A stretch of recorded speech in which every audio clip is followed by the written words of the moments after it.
Pagbasa gikan sa Santos nga Ebanghelyo sumala ni San Mateo.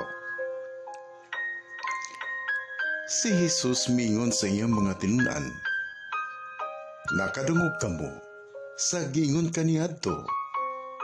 Mata, bayrag mata. Ngipon, bayrag ngipon. Apan karon, sultihan ko kamo. Ayaw panimalos sa nagbuhat kaniyog daotan. Kung sagpao ng tumong aping, ipasagpausab ang wala.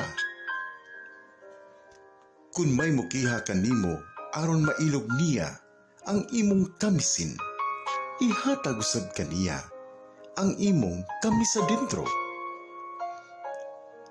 Kung pugson ka sa usa ka sundalo pagdala sa iyang kasangkapan, sa gilayon nga usa ka kilometro, pasana kini og 2 ka kilometro.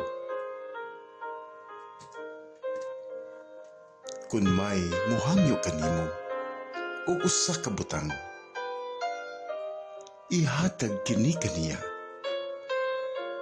Ug ayaw balibari, ang buot muhulam kanimo."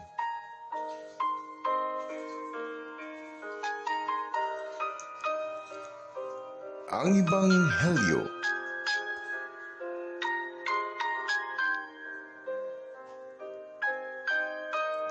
sa Ginoo.